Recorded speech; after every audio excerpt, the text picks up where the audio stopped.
Well, it's now 2 p.m. Eastern Daylight Time, so we'll go ahead and get started.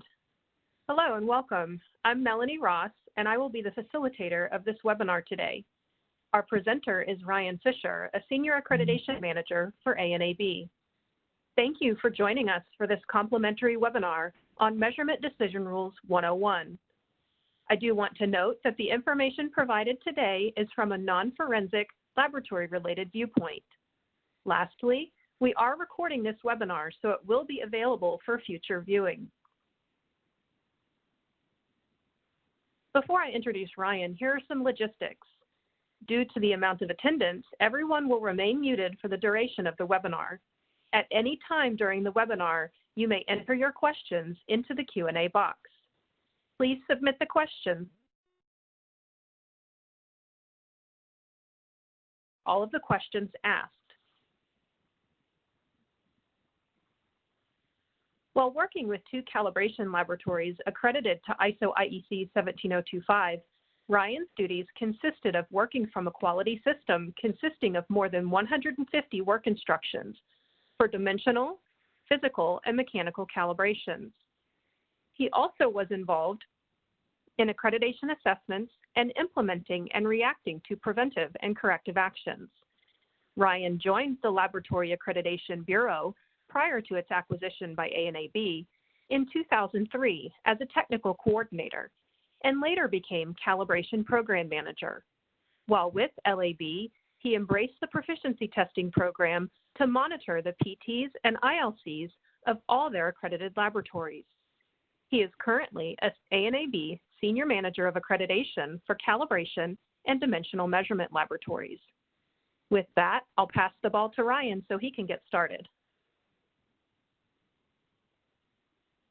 Thank you very much, Ms. Will, today. I want to thank everybody for attending this and having this one-on-one discussion here.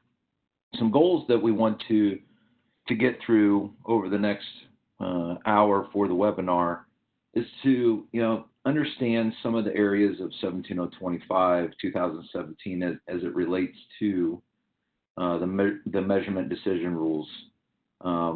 With that, we have to understand the links between the measurement decision rules, uncertainty, statements of conformance, and risk. So we'll talk about that in a little bit of detail. We have to understand how to make a proper decision.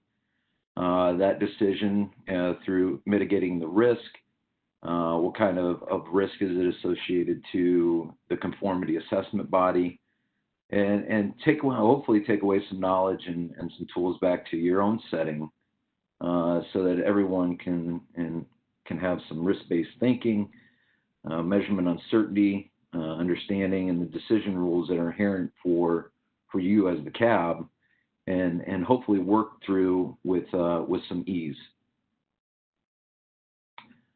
As in respect to the standard, there's a few definitions that we're going to talk about. What's defined as risk, measurement uncertainty, and decision rules. We'll take a look at the relevant clauses. We're not going to get in depth with those. We'll just scratch the surface as to where they are in the standard. What are the steps for risk-based thinking? We'll cover some of those. We'll take a look at some examples of risk, and the examples that we'll see as part of the presentation are taken from ILAC G8, which was recently released. Talk about how the links with contract review are associated with risk, uncertainty, and statements of conformance, and talk about some opportunities for improvement. First, we have to understand risk management from the context of the standard. Looking at the overall ISO verbiage, ISO standards provide requirements, specifications, and guidelines or characteristics for a certain industry. This presentation, this webinar, we're going to focus on the conformity assessment bodies for non-forensics testing, calibration, and dimensional measurement. But we have to understand the intent to ensure that materials, products, processes, and services are fit for the intended purpose. And that intended purpose is not only for the conformity assessment body, but also for the customers that are requesting the service. So what is risk? Risk is an effect of uncertainty, and we're not talking about measurement uncertainty, even though we can spill that into that conversation. But what is the effect on the uncertainty of the situation? On the uncertainty of the situation, whether you're purchasing new equipment or you get in your vehicle and we have to obey the speed limits. What is the risk if we decide to go 15 miles an hour over the speed limit as opposed to going the speed limit? So that's the kind of effect of uncertainty that we have when we start to think about risk. Deviation from the expected cause by a shortage of information or misinformation or the misinterpretation of the information. That's an educational thing, and also especially when we get into contract review, we have to have the scope of work defined. It has to be understood, and it has to be documented so that everybody between the cab and the customer, we all understand the service that is needed and can be provided. And with the risk, we have positive and negative effects. One negative effect could be nonconformities. The positive effect of analyzing risk can be opportunities for improvement. Neither of them are bad situations, but there are repercussions of situations, whether they're good or bad, that we have to learn from. What is measurement uncertainty? Uncertainty, by definition, is doubt. We're just unsure totally of the situation. You hear on commercials or somebody describing how accurate it is or how precise it is, or that type of situation. There's a level of uncertainty that goes into that. Not everything is 100% accurate. Uncertainty of measurement means the doubt on the validity of the result of the measurement. There's a confidence factor that's associated with that, and we're not going to be 100% certain that the measurements or the results that are provided are what they are expected to be. Measurement uncertainty is a parameter associated with, and this is the definition from the VIM and from the JCGM 100, which is the GUM. Uncertainty of measurement is a parameter associated with the result of the measurement that characterizes the dispersion of values that could reasonably be attributed to the measuring. And when we get into the GUM, this JCGM 100, it'll describe out what type A contributors are and what type B contributors are. Decision rule. Rules describe how measurement uncertainty is accounted for when stating conformity with the specified requirement. The big document that we use as a guidance document is from ILAC G8, and that's a document for statements of conformance and decisions as part of that. But certainly as part of this decision rule, we have to have it clearly identified and defined within the contract review portion of 17025, and that's clause 7.1. If the CAB is making the rule, there has to be an agreement with the customer, and that rule can be associated with some sort of standard. It can be associated with a business decision that the CAB made, and whatever that rule is that the CAB is coming up with, that the customer has to understand it and agree upon it. And as part of anything else within the scope of work, it has to be documented and taken into account the level of risk. Here's a snapshot of the areas of 17025 that cover risk. Like I said, leading into this, we're not going to dive into each one of these specifically, But risk as part of the newly revised 17025 is taken hold in there, and I personally commend the writing of the working group for bringing these things out into the standard. Not only is it going to make us better, but as a conformity assessment body, but it'll make us better for our measurement processes.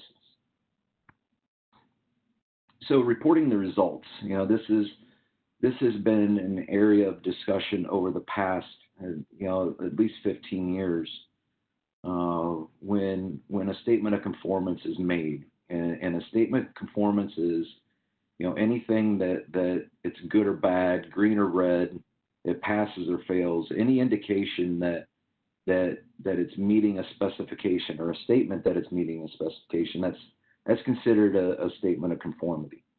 So along with that, when we report that out to our customers, there's a level of risk that's associated with that, and the decision rule, and we'll cover some of those here in a little bit, but that decision rule has to be agreed upon between the conformity assessment body and the customer. There's a possibility that we could falsely accept the measurement, or we could falsely reject the measurement, and also the level of risk can be associated under statistical assumptions. Areas of 17025 that talk about uncertainty. It's expanded out quite a bit from the 2005 version. The requirements for calibration are pretty sound. Testing, it just depends on what kind of test is being performed, whether it's qualitative or quantitative. But we can see, specifically the areas of 17025 that has discussion and requirements about uncertainty. There's a couple of clauses that I do want to talk about here under 645 and 646, and it's basically concerning the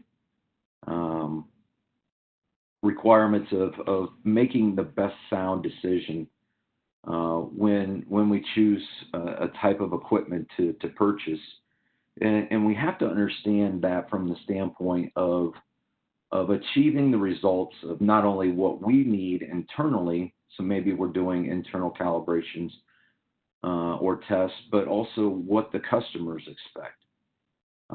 We have to understand that when we're purchasing that equipment, because if a supplier wants us to buy, this huge piece of equipment that drives like a Cadillac, and maybe we don't need that Cadillac because our customers aren't asking us for that type of quality or precision, then maybe there's a lesser grade of equipment that we can purchase to meet our customers' needs and our internal needs.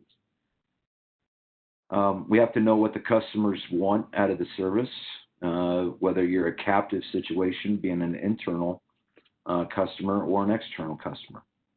What is the specification of the product or equipment that we're testing or calibrating? What are the possible decision rules for that situation? We have to understand the calibration intervals of that equipment. Understanding the risk, and we may deal with it, especially in these times right now where our suppliers may not be working during the pandemic.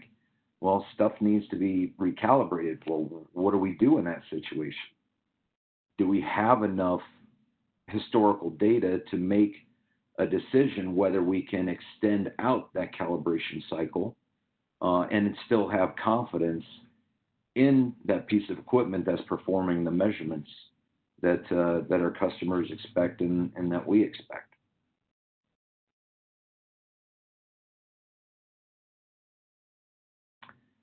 Evaluation of measurement uncertainty. We'll just scratch the surface here because there's other webinars and other training sessions that dig into this in more depth. But One, we have to understand the components of uncertainty. What are the contributors to the measurement process, and how significant are those contributors? Does the conformity assessment body perform their own calibrations? If so, then the standard tells us that we have to compute uncertainty for that. What is the uncertainty associated with the calibration provider on their calibration certificates? We've all seen, that statement on the certs that we get back from our supplier that, whatever the uncertainty is, and they'll probably make a statement that it's computed approximately at 95% with a coverage factor of K equals 2. That's the kind of information that we're looking for on the certificate, and also does it meet the needs of our system meaning the conformity assessment body system, and also the customer's expectations. And we have another possibility that uncertainty is identified as part of a test method. Does the test method talk about which specific components need to be significant as part of that uncertainty analysis? When we're stepping through that method, that test method that may identify what those key contributors are, are they reasonable for our situation, or does our situation present other components that either whether the standard deemed them insignificant or not, but they may be significant to the situation that the laboratory is in, or maybe the customer has presented some sort of requirements and special things that they want considered. So how does all that fit into those components as the test method has identified? And is the uncertainty appropriate in relation to the specification? Now that's a conversation where we may have heard the term test uncertainty ratio, where the uncertainty is a certain percentage of the specification. For years it's been accepted and understood, and in most industries that a 4-to-1 ratio is acceptable. Some industries may say 3-to-1. Some industries may say 10-to-1. We have to understand that from the perspective of how we're computing uncertainties and the contributors that go into that situation. In the development of uncertainty, there's a design of experiment that we have to understand. There's two different sides. The best design of experiment, we have unlimited money and we have unlimited time to go through and analyze data. We've got the ability to go out and get the best equipment because that's the expectation that our customers have.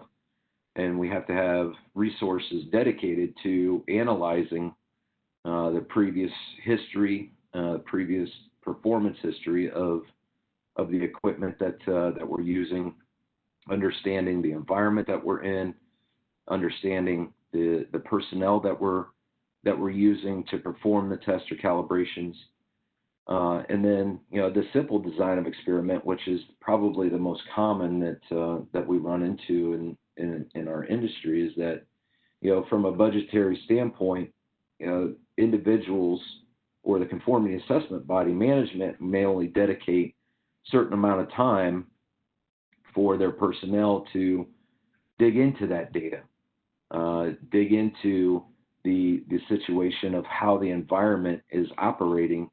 Can it be reduced? Can we go out and buy data loggers that may cost $400, but in reality, it allows us to dig a little bit deeper into how the environment is performing during the test or during the calibration or over a 24-hour period. And when do we have the time to do that? It's always a great suggestion that conformity assessment body personnel suggest to their management or to the ownership that, hey, is it possible that I can have 15 minutes a week to go out and dig into previous calibration certificates to really hone in on how the equipment is performing year in and year out when we send it out? Is it possible that we can, dedicate time to understand the deltas between our intermediate checks? How is the equipment performing every month? Stuff like that. That's a great suggestion to go back to management and ask them to dedicate at least 15 minutes a week. And in all reality too is that it'll be a huge benefit that when the uncertainty analysis come up for review, probably on an annual basis or however often the equipment is recalibrated, to really understand the time that's dedicated to that process.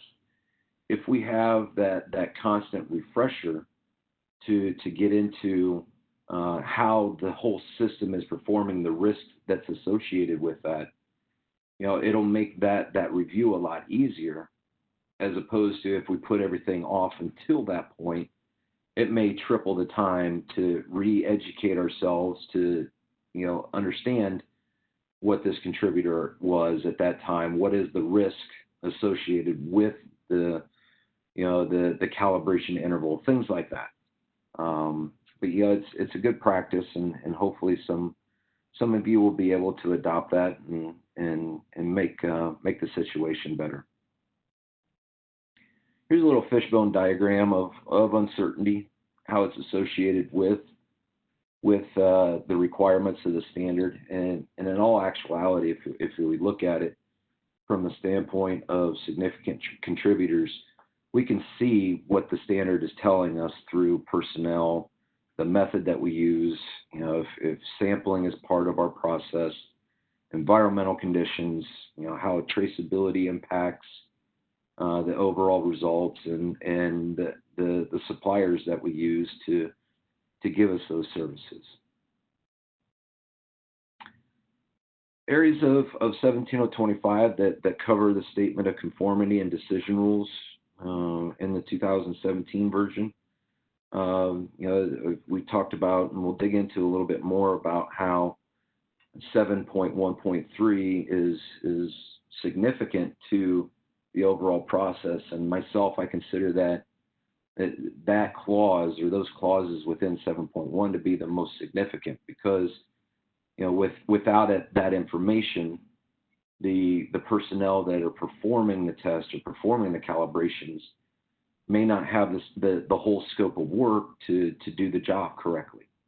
So we have to make sure that things are defined appropriately, make sure that they're documented appropriately, and make sure that everybody understands the situation for the service that's been requested. Okay, so looking at reporting the statements of conformity, if a statement of conformity is made, the CAB must document the decision rule taking into account the level of risk. And that's a requirement of the standard. A decision rule takes uncertainty, or in these cases, statistical assumption of the measurement into account.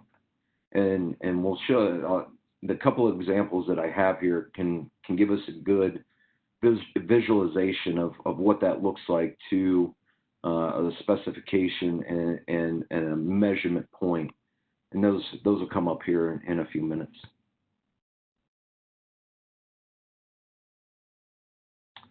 As part of, and this looks very similar to how uncertainty is discussed and considered as part of 17025. This is the whole big picture according to the standard.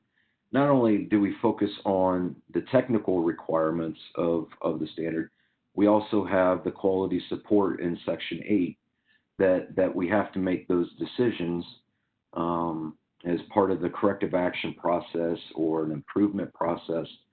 All of that goes into account when we're looking at this. And the big feeder for this whole situation is 7.1, the contract review standpoint. And there's going to be some of the areas that have outside influence, such as specifier or regulator requirements. The FDA may have special requirements. AOAC may have special requirements. The military branches may have separate requirements. So all of that, plays into this whole role of how risk is accounted for, how uncertainty is accounted for, and what kind of decision rule that we have for the whole process. Okay, so an example that just a quick visualization of how we can see what we have here is that in the black down at the bottom, we've got a lower limit, we have a nominal, and we have an upper limit. As part of the measurement process, the blue dots that we see there may be the actual measurement that's happening, and with the lines extending from the blue dot, that's uncertainty. So that the top line there, we can see how the uncertainty breaches that upper limit. What is the risk associated with that? There's a good possibility that the statement that we make is with the blue dot that is passing, but there's a probability that we could be falsely accepting that measurement because our uncertainty extends beyond the upper limit.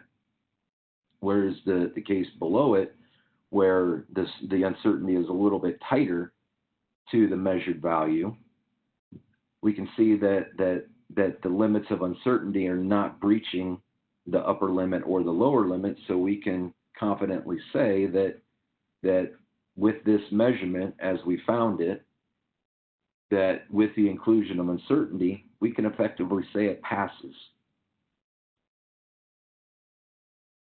Another example of looking at it from a guard banding standpoint, we guard band the upper specification, the lower specification, and we can see our blue dots there, that each one of those blue dots are falling inside of that guard band. So once again, we can say that these measurements are pretty sound according to the information that we've come up with, the level of uncertainty that we've done, the rigor of uncertainty that we've done, and we can effectively say that these measurements are pretty sound. Looking at it from another perspective of the simple acceptance rule, there's a really good possibility here that we're 50% right or 50% wrong. In those cases, are the middle two examples. They're the first example that we see there on the left, where the measurement is found with the extension of uncertainty. Both of those situations are falling inside the upper and lower specification limit, so we can effectively say that it passes. The second one, the measurement result that was found is still inside the specification, but we extend it into, we have the extension of uncertainty, and it breaches the limits. So there's a probability that we falsely accept that measurement with the extension of uncertainty. The next one there, we can see that the measured value is beyond the upper specification limit or the lower specification limit. With the extension of the uncertainty, there's a possibility that we falsely accept or falsely reject. We falsely reject the measurement because uncertainty brings it back into the specification limit. And then the far right example, the measurement is beyond the specification limits. We extend that measurement with uncertainty, and we can see that it is actually failing this situation. So looking at it from a binary statement with guard banding, the passing situation that we see here, the acceptance based on the guard band, the measurement result being below the acceptance limit. That's a situation where that we're going to have a conversation with the customer, and is this appropriate, or are you accepting this situation, so that we can report out the values or whatever it may be. But also understand too that with any of these situations, once we put a statement of conformance on the report, the standard tells us we have to go through and define what these decision rules are. The standard says when a statement of conformance is required. It doesn't say that it has to be there. It just says when we put a statement of conformance on there, and that when should probably be driven by the customer. There may be some industries that require a statement of conformance, but the practice from the conformity assessment body, it should be that we just want to present the results to the customer and let them decide. So here's a conditional pass, the probability of false accept, probability of false reject. We have a conditional pass and a conditional fail.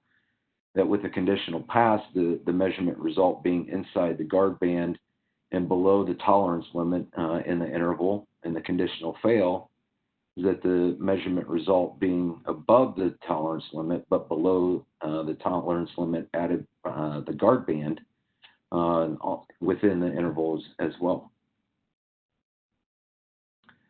This is an example that's inside ILAC G8 that my buddies Bob Stern and John Harbin put together, and it's a nice little flow chart for those that want to present this situation to a customer, and even if you want to adopt it inside your own quality system. Just going through the start to finish. I'm not going to go through each one of these, but certainly it's something that we can bring into your situation and have that as a leading discussion with your customer as part of contract review. If the situation is starting out that is a conformity decision required, no, then that circumstance just warrants the measurements reported out and report out the uncertainty and let them make the decision. But certainly, looking at it from this standpoint and bringing it into the quality system process, it promotes that discussion to make sure that we're covering the requirements that 17025 is asking us to cover. Decision rule documentation and application. I've said it a few times, and it's extremely important. If there's anything that we take away with this webinar, is that the situation has to be defined, documented, and understood between all parties, whether that's the reporting out of uncertainty, defining a decision rule, the risk associated with that decision rule. Everything has to be agreed upon with the customer. And we may need to provide a level of risk for the customers to choose. And that could be a situation. I'll go back a couple slides here, just as an example. Maybe this is the choosing for the customer. We can provide a conditional pass. We can provide a conditional fail. We can certainly say that it passes as long as uncertainty and the measurement don't breach the upper and lower specification limit. If it does breach it and we have that situation, we've got a conditional pass or conditional fail. So those would be, a good example of things that we can choose from that standpoint. And more complicated decision rules, include the following: documentation of supporting factors such as statistical assumptions, including the type of risk, specific or global, specific or global risk, and measurement uncertainty. Documentation of the conformity assessment type and statements of conformance, and compatibility of the decision rule documentation with the test and calibration records. Also inside ILAC G8, it gives a nice little checklist as we're going through the requirements of the standard. And also, just like we saw with that flow chart, it's another good point of conversation, not only internally with the quality system itself, just to make sure that we have everything documented and recorded, but also conversation with the customer as part of contract review. And by the way, if you want to search in an internet search engine, just type in ILAC G8, and I believe I think it was released in 2019, maybe early 20. But you can go through and download that. It's a free document, and all accreditation bodies use that in some form or fashion as guidance when we're discussing statements of conformance and reporting out the results with the inclusion of uncertainty. So what should we do here? First and foremost, we have to define risk management and what is inherent measurement risk based on the uncertainty of measurements that you perform. That's a level of risk. If we look at a situation where uncertainty is computed at an ultrally conservative standpoint, where we want to ensure that we cover everything to the fullest extent, well, there's a possibility that unless that measurement is spot on nominal, there's a good chance that the uncertainty, with the extension of uncertainty, that report out would probably fail. So we have to understand, do we want to try to do the best that we can and drill down the best that we can on the contributors and do that design of experiment to understand what each one of those contributors mean to the overall process. That's only going to help us out. Assure you and your customers have agreements if you're taking the next steps to making a statement of conformance based on the decision risk. That's one, first and foremost. We have to, again, define, document, and understand that. And the agreement has to be in place with the customer. So with that, again, we just scratch the surface, and if anything, take a deep dive into 7.1 of 17025 for the contract review side of things, and take a deep dive into each of those areas for uncertainty, risk, and reporting out the results concerning the statements of conformance with the customer, with you internally, just to make sure that everybody is on the same page. That's the biggest thing.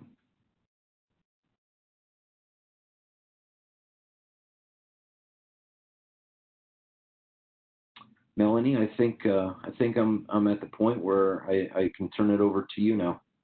Yes, absolutely. If you'll drag the WebEx ball back up to my name, then I'll take control. That was a great presentation. Thanks, Ryan. You're asking a monumental task here to drag the ball. If you look next to your name, actually, I think as the host, I can do it. Here, I'm doing it. Yeah. Okay, you do it. There you go. Thank you. Now I'm the presenter. Okay, well, again, great presentation, Ryan. I really appreciate you going through all of those slides. We have had a few questions come through, not very many. So if anyone has any questions, please feel free to enter them into the Q&A box available to you in WebEx. We'll get to those after we discuss some additional resources that are available for accredited laboratories or laboratories that are seeking accreditation. ANAB has many different media to further your understanding of standards, accreditation, management systems, and assessments. On the ANAB website, there are free webcasts on a variety of topics. These webcasts are between 5 and 20 minutes long, depending on the topic, and can be viewed at any time. If there's a topic you're interested in and a webcast isn't available, contact us, and we'll put it into our queue for development. ANAB also has a blog page with a wealth of information related to risk, accreditation, standards requirements, and many other topics. We offer webinars, such as this one, at least monthly, and like the webcasts, are always looking for new ideas and topics for these webinars. For accredited laboratories, ANAB uses the heads up to send pertinent information on documentation, policies, and procedures, as well as general information for the accredited laboratories. All of the historical laboratory-related heads up can be found on the ANAB website at the address shown here. Finally, ANAB offers training in many different areas, including internal auditing, standard requirements, risk, and other topics.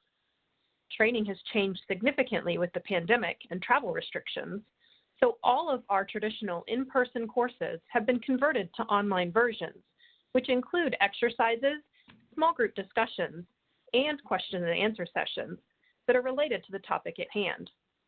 We also offer web-based self-paced training.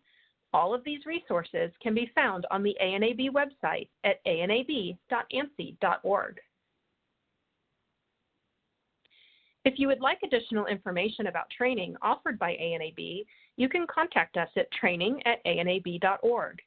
If you have questions about accreditation or the services ANAB provides related to accreditation, contact ANAB at anab.org. And finally, if you are ready for a quote for accreditation services, contact Roger Muse at rmuse@anab.org. Now let's move on to your questions.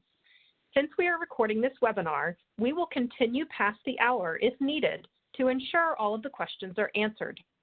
Feel free to stay, or you can access the recording once it is available on the ANAB website at the link at the bottom of this slide. So the first question that came through is, do I have to provide the measurement uncertainty on the calibration certificate if I give a result and the decision rule? The answer to that is yes. I guess unless it's agreed upon with the customer that uncertainty does not have to be reported, then we can go down that path. But the contract review side of things, the standard allows us to report out simplified versions. But from a customer standpoint, it's a good thing to report out so that they can see the measurement result, they can see the uncertainty, how it's mathematically, and they can probably do a mathematical combination of that to sum out whether it's good or bad. But certainly the standard does require conformity assessment bodies to maintain records to produce the uncertainty if it's not reported. And again, if it's not reported, it has to be agreed upon with the customer. Good laboratory practice, report all three. Great. The next one is, what guidelines will tell us the threshold for measurement uncertainty to be acceptable? Oh, that's like a loaded gun question. It's a part A and part B type question. The first side of things is that we have to understand what our customers' expectations are.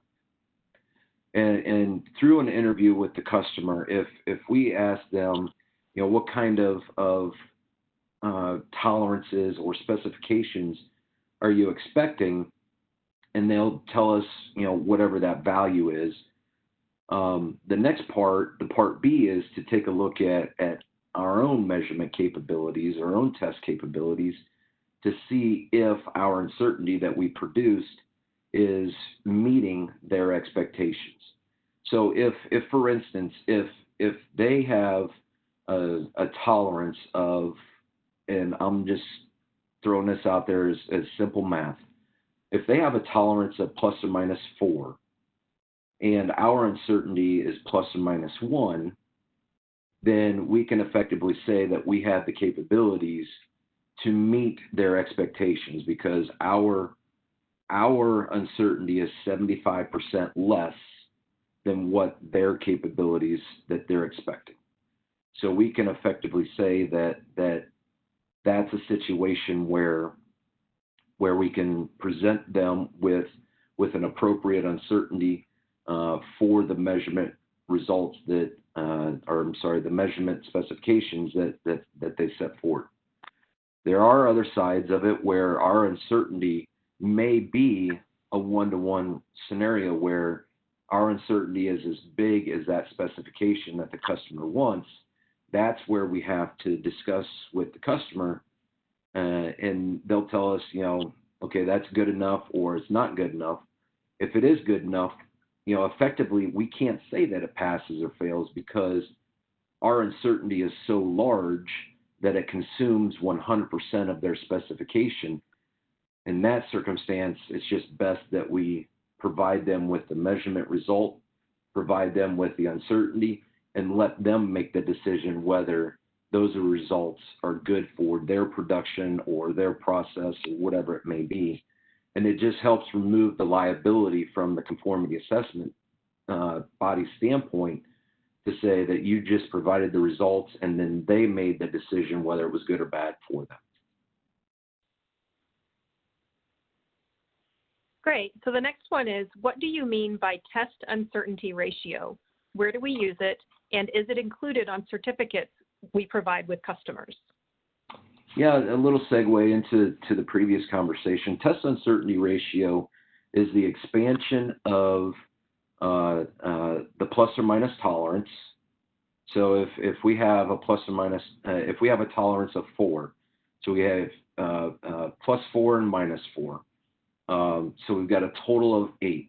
So if we can envision inside of our room that you're sitting in, cutting it in half, that's the total specification limit that is set forth for that tester, for that measurement. That's the first part of it. The second part of it is the expansion of uncertainty. That's also a plus or minus value. So let's say our uncertainty is 1. So we have a plus 1 and a minus 1. The summation of that is 2.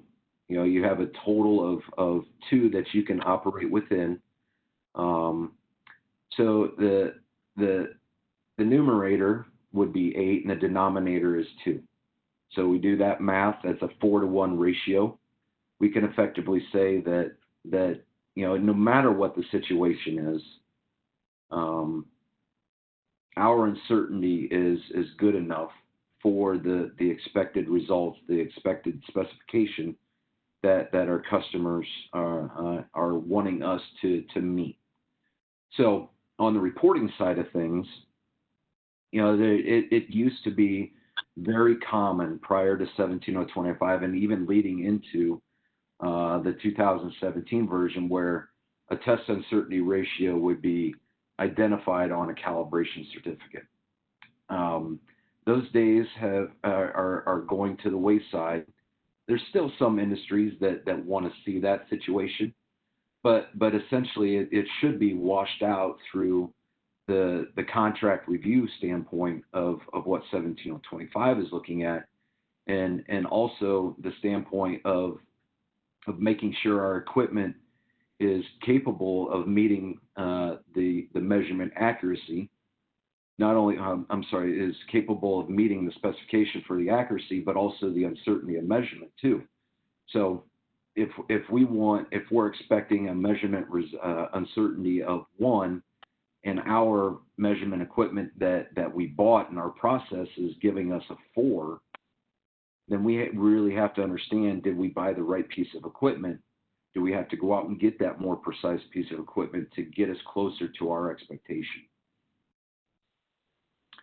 I think I covered those 3. Yeah. Yeah, okay. The next one is, what are the pros and cons in the use of measurement capability index in decision rules? If by meaning measurement capability index, if that's like a list of uncertainties for the measurement results or the measurement parameters that we're trying to achieve, or a scope of accreditation, it really comes down to whether our customers have a specification that we can meet or not. I mean, that's the basis of this decision rule. And we can throw out any type of number for uncertainty. We can measure any value, but unless those decision rules are understood by both sides, meaning the conformity assessment body and the customer, we have to go back on our competence as a conformity assessment body, our experience as a conformity assessment body that says, our measurement process is sound for X amount of decision rules, or maybe it's appropriate for all decision rules that may be produced by our customers and us internally. So we really have to understand what that uncertainty result means to the expectations, whether they're internal calibrations or internal customers, or external calibrations and external customers.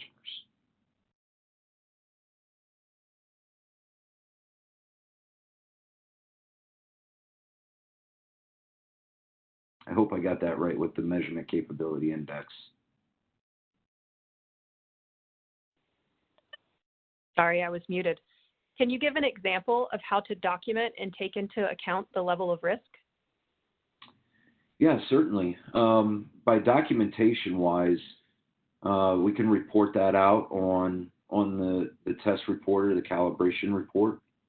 That can be a simple statement that with the measurement results that were found and the uncertainty of measurement that's been computed for this test or this calibration, it's a good possibility of low-level risk for the test or calibration. Or on the other side of it, that with the stability of the equipment or the test sample and the measurement process, the test process that was conducted for this sample or artifact, there's a high level of risk that the results that are presented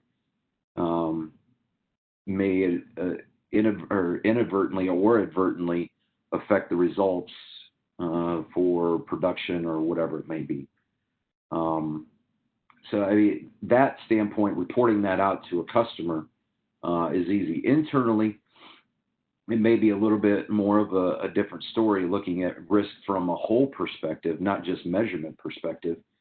You would go through and identify, what are risks to the company. If we stick to the capabilities of the laboratory, what is the risk if we don't go out and buy a new piece of equipment? Let's say the laboratory is wanting a new piece of equipment. What is the risk of going out and buying that new piece of equipment? Well, a risk would be that the historical data and the information that's available for that piece of equipment has been around for 15 years. That time would be put to the wayside, and we'd have to start that over with the new piece of equipment.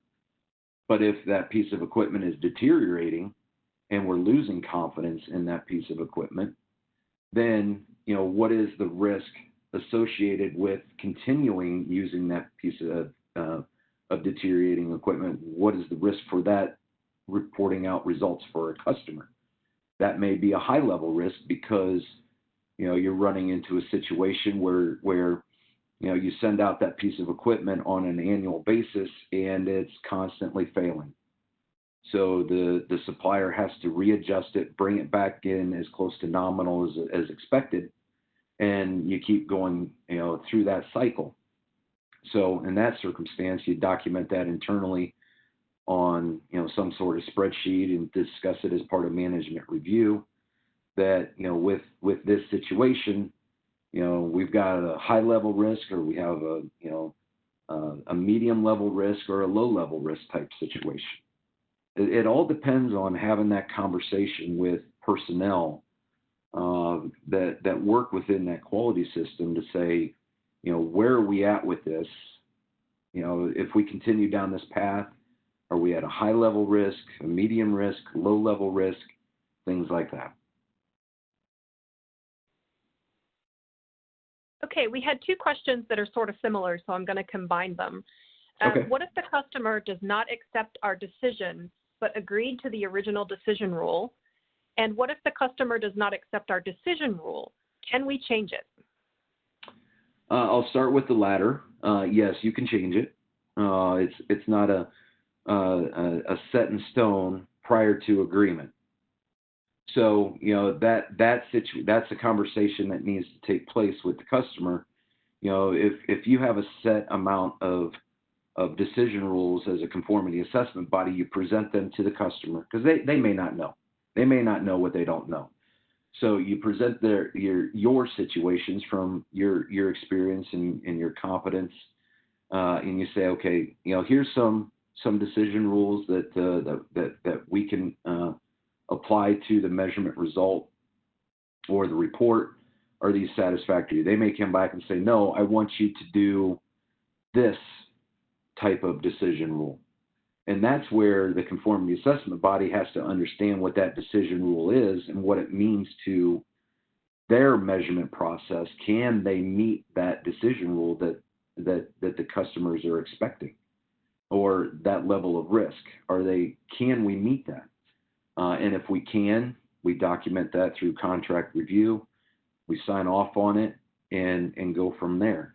Now, if there's that circumstance where you have an agreement on a decision rule, you provide them the results, you provide them the uncertainty, and that decision rule is applied and they don't agree with it, then, maybe from a customer service standpoint, we try to redo the test or redo the calibration to see if we can replicate it. If we can't, if we don't have that possibility, then the customer may have to go out and find another party to see what they come up with. But certainly from a customer service standpoint, we want to do what we can to make the customer happy, but we also can't alter the integrity of what's going on. So we may have to go through and retest it, recalibrate it, and see if we can replicate it. And if we replicate it to the original circumstance, then fantastic for the conformity assessment body. But if we get into a situation where we can't replicate it and we have to continue to test it or continue to calibrate it, that's really going to put an onus on the quality system of the cab to say, is our process sound? Because we're not reproducing this calibration or this test the way we should be doing.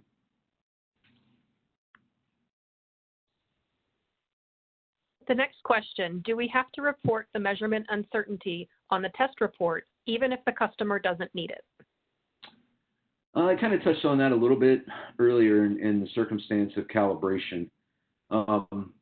Specifically with the requirements of 17025, when it talks about reporting out the results for testing, we'd have to dig into that, and I'm actually going to scroll to it here real quick to see what it says here. Okay, so 7831 talks about the relevance of a statement of conformity with the requirements of the specification.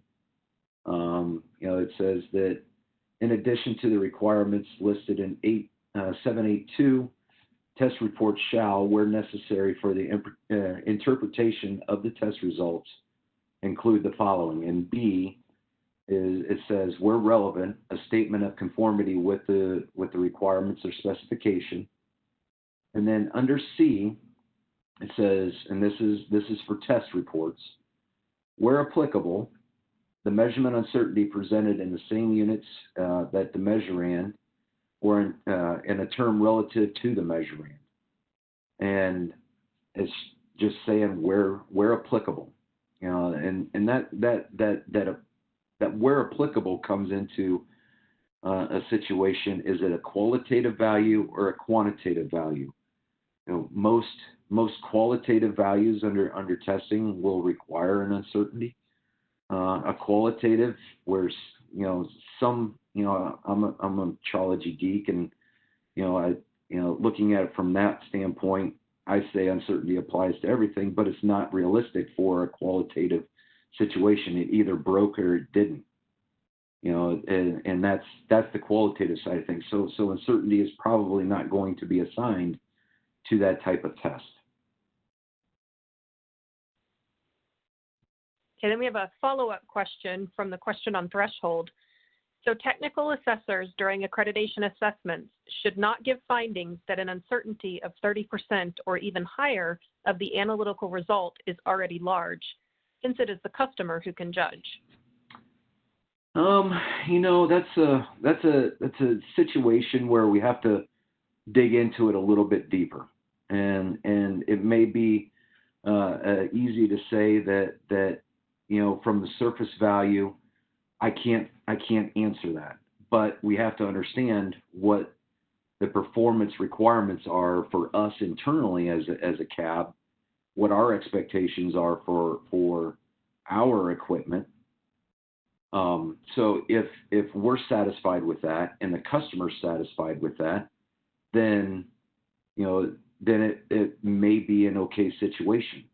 But there are standards that are out there that you shall meet a certain ratio to report out, a statement of conformance. And a big one is in mass metrology, within the United States. You've got to be at least a 3-to-1. In some circumstances, it may be 10-to-1. So if you're not meeting those thresholds according to a method, then ultimately you can't, because you're not meeting the requirements of the method. If the customer agrees upon it or agrees to it, then we have to have that documentation prepared to show the assessor that we've tried to meet the standard, we tried to meet the method, but the customer wanted us to deviate from our requirements, and here's the documentation that says that we were allowed to deviate from 17025 or from the method that we're using to perform the calibration or the test. Okay, we have about 3 questions left, so we're just going to power through. In your examples, you use only pass and fail decision rules. Is it okay to use pass, fail, and indeterminate decision? Yeah, absolutely. The indeterminate would be a situation where,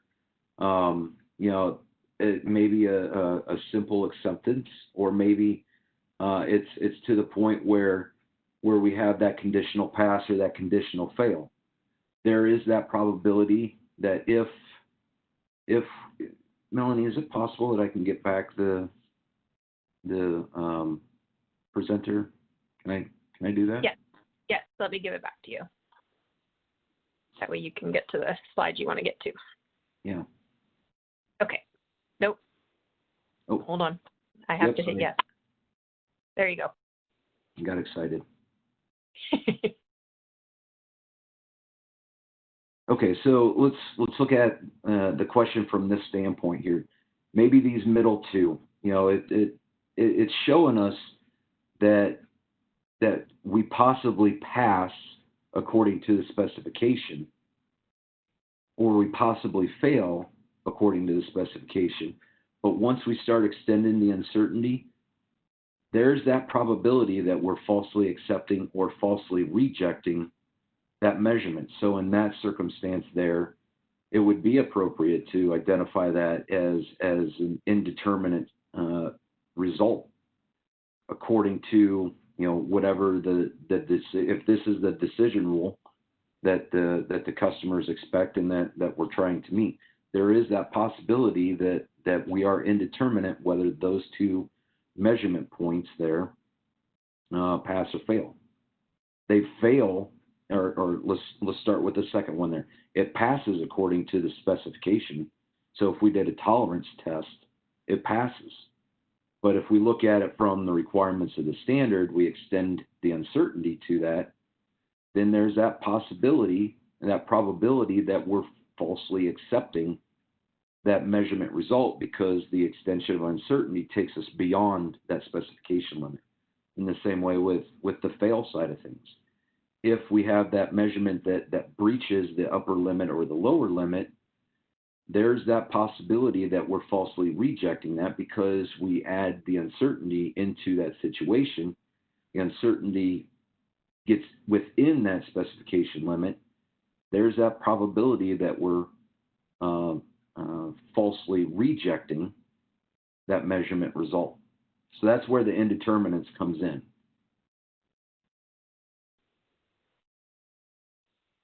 Thanks, Ryan.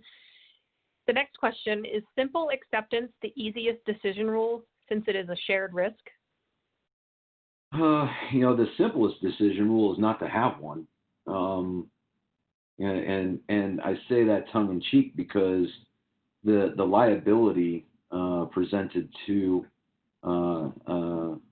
the conformity assessment body is almost nil. It doesn't remove all liability because maybe our uncertainty wasn't computed correctly or whatever it may be, but certainly it removes a lot of the liability from the measurement result.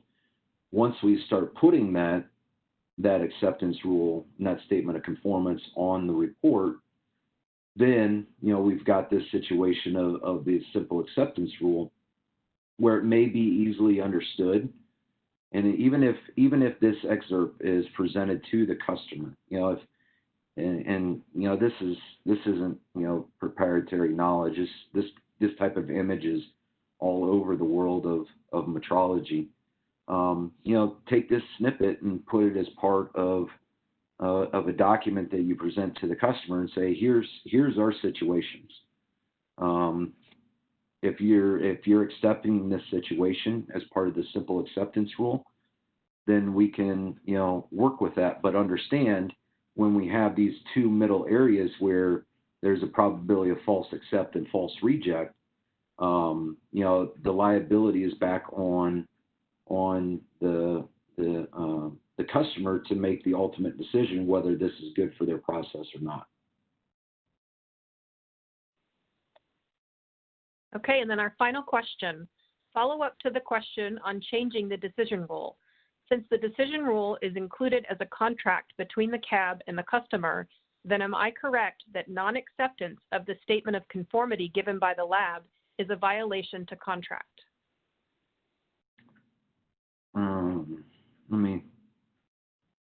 Then am I correct that the non-acceptance of the statement of conformity given by the lab is a violation of contract?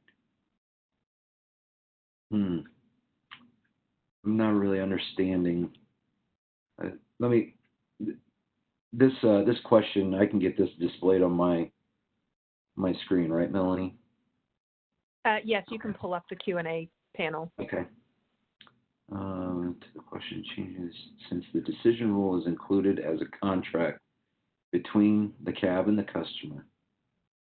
Okay, so assuming that it's been agreed upon, then am I correct that the non-acceptance of the statement of conformity given by the lab is a violation of the contract? So if that's meaning that not providing the statement, or from a reporting standpoint, we report out whatever the results are.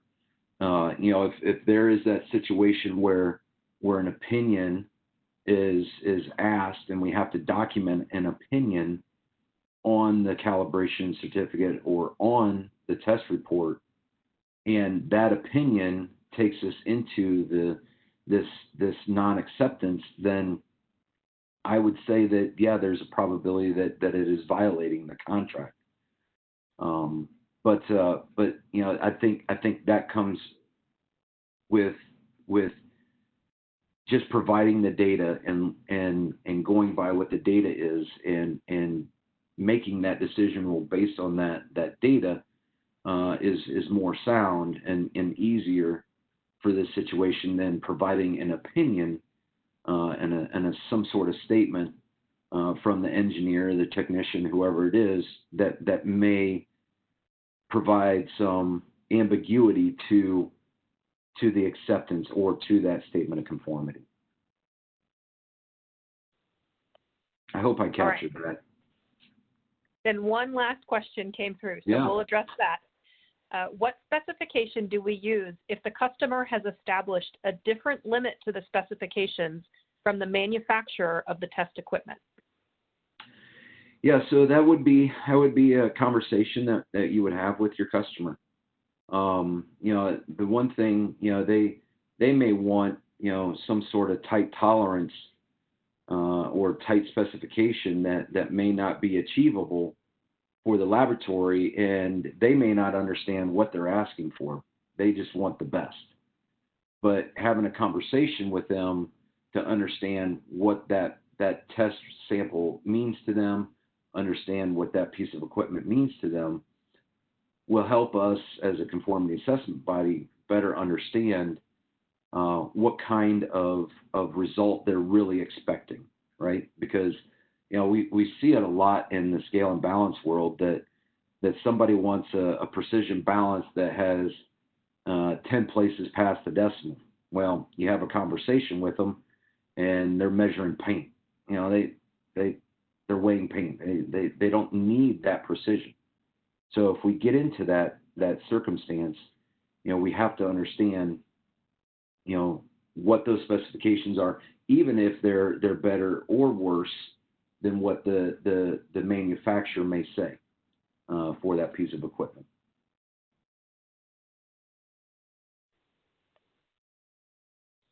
All right, well, that was all of the questions. I want to thank everyone for attending and all the questions that were submitted. This presentation, this recording, will be available on the ANAB website as soon as the recording downloads.